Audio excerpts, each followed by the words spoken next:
All right, AP World students, let's get into it. Today, we're tackling one of the most game-changing periods in all of history, Unit 4. Seriously, this is when the world map gets completely redrawn, and we're going to make sure you are ready for that exam. Okay, so, right off the bat, why should you care about this unit? Well, because it's a huge deal on the AP exam. We're talking 12 to 15% of your total score. So yeah, now is the time to really focus. And believe it or not, this whole massive transformation kind of starts with something as simple as this quote: a craving for spices, for that good smack. This desire literally helped light the fuse that would reshape the entire globe. To make this all make sense for the exam, we're going to treat it like a causal chain, a series of dominoes falling one after another. We'll start with the spark, then the collision it caused, the global system that grew out of it, the reactions to that system, and finally, the big takeaways you've got to know. So, what lit that fuse? Let's kick things off by looking at what made these mind-boggling ocean voyages even possible, and what was driving Europeans to risk literally everything to do them. Now here's what's so interesting. The big innovation here wasn't inventing everything from scratch, not at all. It was more like a brilliant mashup. Europeans took foundational tech like the compass from China, the astrolabe from the Arab and Greek worlds, and the Latin sails, and then they combined it all with their own new ship designs, like the speedy caravel for exploring and the beefy carrack for hauling goods and cannons. So you've got the tech, but what gets people to actually get on the ships? These three things. Gold was all about cutting out the middlemen to get direct access to Asian spices and African gold. God was a very real motivation to spread Christianity. And glory? Well, that was just raw competition between powerful European states. Everyone wanted to be number one, and this fueled guys like Columbus and Vasco da Gama to set sail. Okay, so we've got the tech and the motivation. What happens next? A collision. A collision of worlds that had been totally separate for thousands of years. And the effects were immediate. They were huge, and they were permanent. We called this collision the Columbian Exchange. But please, don't just think of this as another trade route. This was a biological and cultural rewriting of the entire planet.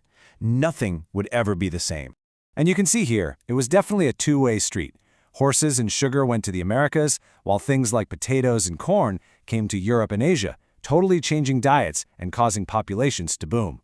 But the single most devastating thing to cross the Atlantic was disease, which flowed to the Americas, where people had zero immunity.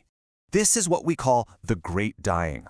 Diseases like smallpox just ripped through the indigenous populations. And when you see this number, 90%, I mean, let that sink in.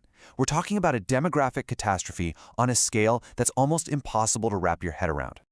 And that demographic collapse, it's a grim reality, but it's a key reason why Europeans were able to establish massive new empires. And they mostly did it in two ways. You had the Portuguese, who set up a trading post empire. Think of it like controlling all the key rest stops on a highway. Then you had the Spanish, who went for a full-blown colonial empire in the Americas, conquering huge territories to extract as much wealth as possible. So you've got these huge new empires, but how do you make them profitable? How do you pay for it all? Well, they were powered by a brand new, incredibly brutal, and wildly profitable global economic system.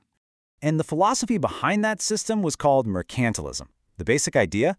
Think of the world's wealth as one big pizza. There's only so much to go around. So for you to get a bigger slice, someone else has to get a smaller one. In this game, colonies were absolutely essential. They were the source of cheap raw materials and a place where you could force people to buy your stuff. This whole system had a few key engines, right? You had joint stock companies, which were basically an early form of crowdfunding for super risky but potentially super profitable voyages. You had a tsunami of silver from the Americas that became the world's first global currency. And you had cash crops, especially sugar, which were grown on giant plantations and were worth an absolute fortune.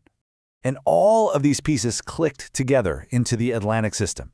Now here is a critical connection you have to make for your essays. Remember the Great Dying?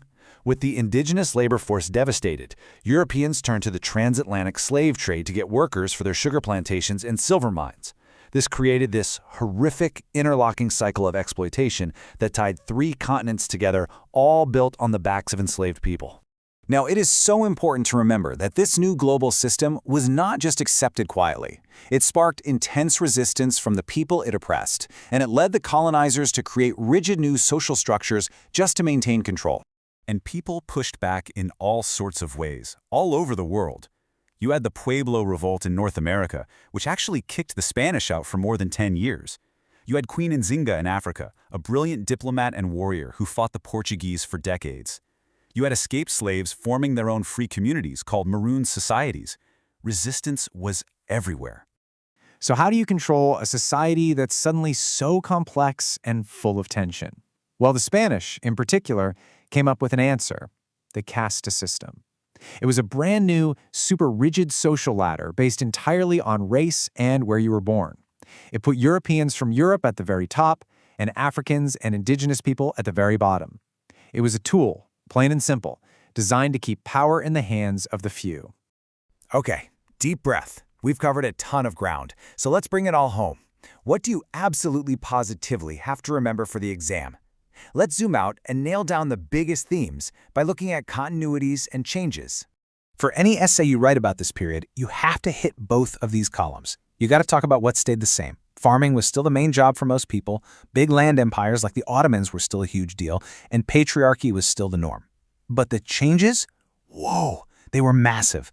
The rise of sea-based European empires, a truly global network for the first time ever, and the Atlantic system, which was built on a new, much more intense form of racialized chattel slavery. And that word chattel is so important. It means treating human beings as property, like cattle, a brutal new development. So if you remember one thing from this whole unit, make it this chain of events. A desire for wealth drove Europeans to adapt new tech. That tech made exploration possible, which led to the collision of hemispheres. That collision created new empires built on exploitation and forced labor, which forged new, racialized societies that faced constant, powerful resistance. That's the story of Unit 4. And that leaves you with one last thing to think about. The echoes of this era, they aren't just in history books. The global economic systems, the social inequalities, the connections that were forged hundreds of years ago, they are still shaping the world we all live in today. Good luck on the exam.